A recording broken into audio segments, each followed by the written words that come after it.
Assalamualaikum warahmatullahi wabarakatuh. Sebelum Ibu membuka kelas hari ini, marilah kita membaca doa terlebih dahulu agar ilmu yang kita dapatkan nantinya bermanfaat dan kelancaran untuk proses belajar dan pembelajaran hari ini. Nah, marilah kita membaca doa. Doa dimulai. Doa selesai. Nah, sebelum masuk pada materi, Ibu akan mengabsen kalian terlebih dahulu. Nah, Ahmad, Abdullah, Fikri. Masuk pada materi, yaitu lembaga jasa keuangan dalam perekonomian. Di sini Ibu akan sedikit mengulas tentang lembaga jasa keuangan di sini. Pasti dalam benak kalian lembaga jasa keuangan itu adalah bank. Tapi bukan bank saja. Lembaga jasa keuangan di sini ada beberapa. Yang pertama itu otoritas jasa keuangan atau bisa disingkat OJK. Nanti itu adalah poin pertama materi kita hari ini. Yang kedua yaitu perbankan, ketiga pasar modal, keempat asuransi, kelima dana, keenam lembaga pembayaran, dan ketujuh pegadaian. Itu adalah lembaga jasa keuangan ditinjau. Itu adalah lembaga jasa keuangan di Indonesia. Nah, alhamdulillah murid Ibu hari ini hadir semua. Ibu sangat bangga sekali kepada kalian karena kalian sudah sangat begitu semangatnya untuk mengikuti kelas hari ini. Nah, sebelum masuk materi, Ibu akan memaparkan model pembelajaran Ibu hari ini, yaitu creative problem solving dan group discussion, di mana Ibu di sini akan mengajak kalian memecahkan masalah atau memecahkan suatu problem yang nantinya kalian akan memaparkan di depan. Masuk pada materi, yaitu lembaga jasa keuangan dalam perekonomian. Di sini Ibu akan sedikit mengulas tentang lembaga jasa keuangan di sini. Pasti dalam benak kalian lembaga jasa keuangan itu adalah bank. Tapi bukan bank saja. Lembaga jasa keuangan di sini ada beberapa. Yang pertama itu otoritas jasa keuangan atau bisa disingkat OJK. Nanti itu adalah poin pertama materi kita hari ini. Yang kedua yaitu perbankan, ketiga pasar modal, keempat asuransi, kelima dana, keenam lembaga pembayaran, dan ketujuh pegadaian. Itu adalah lembaga jasa keuangan. Pasti kalian bertanya-tanya, kenapa sih Bu kita harus mempelajari lembaga jasa keuangan? Nah, di sini agar kalian tahu bagaimana lembaga-lembaga apa saja yang sudah mendorong majunya perekonomian di Indonesia. Dan lagi tujuannya nantinya kalau kalian seumpamanya ingin menjadi pengusaha muda, tapi kalian tidak mempunyai modal, gampang. Tadi kan Ibu sudah memaparkan tadi lembaga jasa keuangan ada perbankan. Di sana perbankan kalian bisa meminjam uang untuk menjadikan modal usaha kalian. Masuk pada materi pertama yaitu pengertian OJK, otoritas jasa keuangan. Di sini pengertiannya OJK adalah lembaga negara yang memiliki fungsi dan tugas dalam menerapkan sistem regulasi dan pengawasan industri jasa keuangan secara terintegrasi. OJK ini dibentuk berdasarkan Undang-Undang Nomor 21 Tahun 2011. OJK termasuk lembaga negara yang independen. Independen itu adalah berdiri sendiri dan bebas dari campur tangan pihak lain dalam menjalankan tugasnya. Itu adalah pengertian dari OJK, Otoritas Jasa Keuangan. Nah, itu tadi adalah pengertian dari OJK, Otoritas Jasa Keuangan. Di sini apakah ada yang tidak paham atau masih ada yang ragu-ragu? Tidak ya? Paham ya? Tadi Ibu sudah menjelaskan pengertian dari OJK. Nah, sekarang kita akan masuk dalam tahap selanjutnya, yaitu tujuan atau latar belakang pendirian dari OJK. Apa sih tujuannya terciptanya OJK, Otoritas Jasa Keuangan di sini? karena kebutuhan untuk menyusun beberapa lembaga pelaksana yang bertugas untuk mengatur dan menyediakan pengawasan di sektor jasa keuangan, maka terbentuklah tujuan OJK, terdirinya OJK. Yang pertama yaitu Amanat Undang-Undang Nomor 21 Tahun 2011 tadi yang Ibu jelaskan, dan yang nomor 2 yaitu pengembangan industri jasa keuangan. Ketiga, konglomerasi lembaga jasa keuangan, dan keempat, perlindungan konsumen. Itu adalah tujuan dari terciptanya OJK, Otoritas Jasa Keuangan. Masuk pada tugas dan wewenang OJK. Di sini tugas dari OJK itu ada 3. Yang pertama yaitu mengatur dan mengawasi kegiatan layanan keuangan baik di sektor perbankan atau non perbankan. Dan kedua yaitu mengatur dan mengawasi kegiatan layanan keuangan di sektor pasar modal. Dan ketiga, tugas dari OJK itu adalah mengatur dan mengawasi kegiatan layanan keuangan di sektor asuransi, dana pensiun, lembaga pembiayaan, dan lembaga keuangan. Itu adalah tugas dari OJK. Wewenang dalam OJK, Otoritas Jasa Keuangan, itu meliputi yang pertama yaitu menetapkan undang-undang di industri jasa keuangan. Kedua, OJK itu dapat mengawasi atau memeriksa, meneliti, dan melindungi konsumen. Itu adalah sebagian dari wewenang OJK. Nah, itu tadi adalah pengertian, tujuan, tugas, dan wewenang dari OJK, Otoritas Jasa Keuangan. Apakah di sini ada yang ingin bertanya atau kalian belum paham tujuan dari OJK atau tugas dan wewenang dari OJK atau pengertian dari OJK? Bisa ditanyakan, tunjuk tangan kalau belum masih ada yang tidak paham. Fajar? Paham? Anissa? Paham? Alhamdulillah, karena kalian sudah paham. Sekarang Ibu ingin mengajak kalian untuk mengulas permasalahan atau memecahkan masalah. Di sini kan sekarang di Indonesia, bukan di Indonesia saja, tapi seluruh dunia mengalami musibah yaitu COVID-19. Di mana COVID-19 ini sangat berpengaruh sekali untuk perekonomian di Indonesia ataupun di luar Indonesia, di negara lain.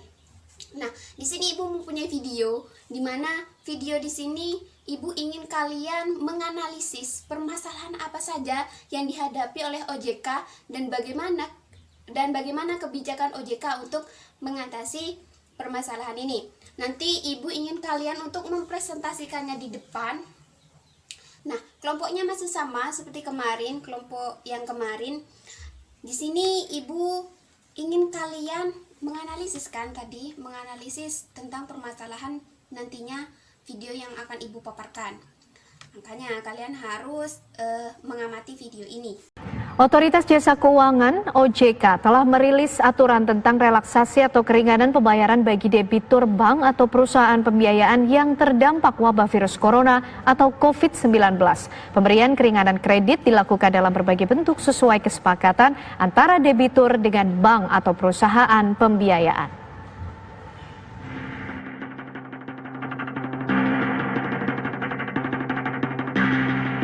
Otoritas Jasa Keuangan (OJK) telah merilis aturan tentang relaksasi atau keringanan pembayaran bagi debitur bank atau perusahaan pembiayaan yang terdampak wabah virus corona atau COVID-19. Restrukturisasi kredit ini diatur dalam PUJK nomor 11 tahun 2020 tentang stimulus perekonomian sebagai kebijakan counter-cyclical. Mekanisme pemberian keringanan kredit bisa dalam berbagai bentuk sesuai kesepakatan. Namun tidak semua debitur mendapatkan keringanan atau relaksasi dalam aturan ini. OJK telah mengatur prioritas debitur yang mendapatkan keringanan kredit. Yang pertama, keringanan kredit diberikan kepada debitur terdampak COVID-19 dengan nilai kredit di bawah 10 miliar rupiah untuk pekerja informal, pekerja berpenghasilan harian, usaha mikro dan usaha kecil yang memiliki kewajiban pembayaran kredit untuk menjalankan usaha produktif mereka. Keringanan juga dapat diberikan dalam periode waktu maksimum 1 tahun dalam bentuk penyesuaian pembayaran cicilan pokok atau bunga, perpanjangan waktu atau hal lain yang ditetapkan oleh bank atau perusahaan pembiayaan.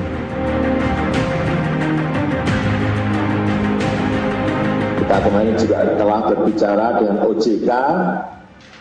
OJK akan memberikan kelonggaran, memberikan relaksasi kredit bagi usaha mikro, usaha kecil untuk nilai kredit di bawah 10 miliar.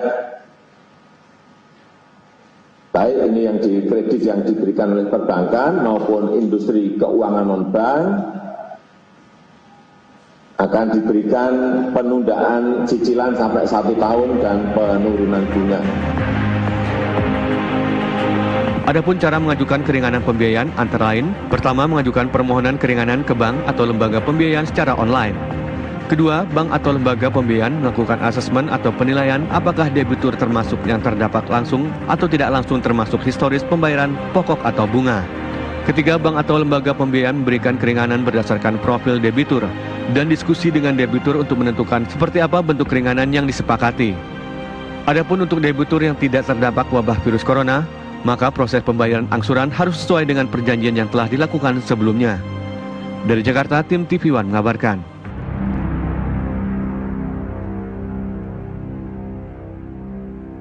Otoritas Jasa Keuangan telah merilis relaksasi kredit bagi sektor-sektor yang terdampak wabah virus corona atau COVID-19, mulai dari relaksasi kredit UMKM hingga kelonggaran cicilan kendaraan.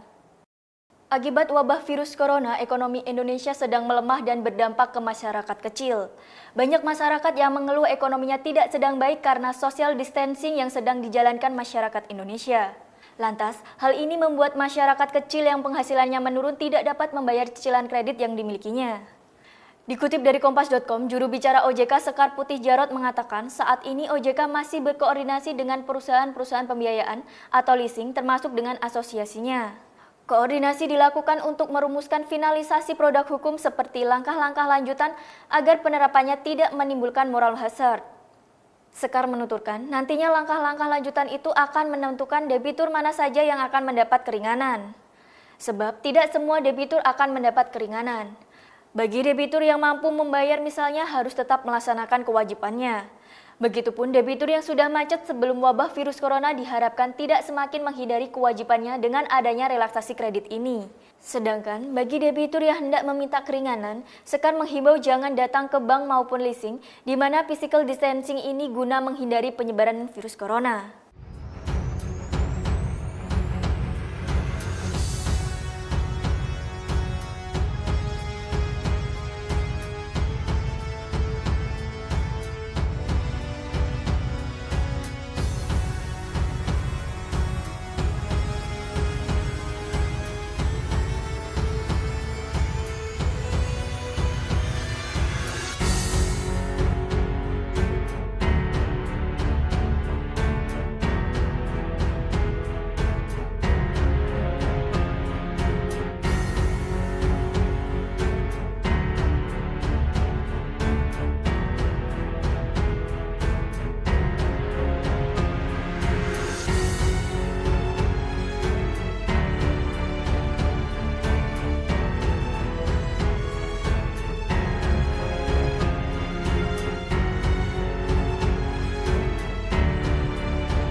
Demikian Tribun News Update kali ini, nantikan berita lainnya hanya di tribunnews.com.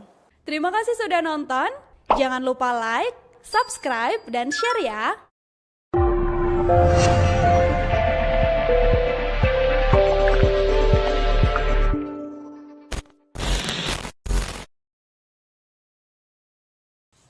Nah, kalian kan sudah menonton videonya tadi. Ibu akan memberikan kalian waktu 5 menit untuk menganalisis permasalahan dan kebijakan yang sudah dilakukan oleh OJK. Nah, Ibu sekarang akan menunjuk salah satu dari kalian untuk mempresentasikan analisis permasalahan dari video yang Ibu paparkan tadi ke depan. Ibu ingin Abdul ke depan, tolong paparkan analisis kamu tentang permasalahan tadi di dalam video. Abdul dipersilakan untuk maju. Lanjut pada siswa yang selanjutnya yaitu Fitri. Ibu mau kamu memaparkan analisis kamu tentang tadi video yang ibu paparkan. Dipersilakan untuk maju. Fitri. Baik, pemaparan dari kalian tentang permasalahan yang ibu kasih sangat luar biasa sekali. Ibu bangga dengan kalian.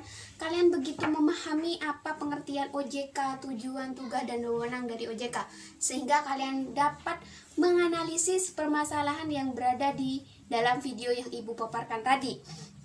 Oke, ibu sangat senang sekali. Tapi sebelum mengakhiri pelajaran hari ini, ibu ingin kalian minggu depan memaparkan jenis-jenis bank, karena minggu depan ibu akan menjelaskan pengertian, tujuan, dan jenis-jenis bank.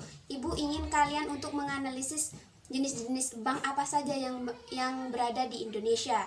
Nah, sekarang ibu sebelum mengakhiri kelas ini, ibu ingin berdoa terlebih dahulu. Semoga pelajaran hari ini bermanfaat, dan ibu sangat senang sekali karena kalian sudah memahami materi hari ini. Oke, marilah kita berdoa. Berdoa dimulai. Berdoa selesai. Nah, terima kasih untuk hari ini waktu kalian, dan ibu akhiri. Assalamualaikum warahmatullahi wabarakatuh.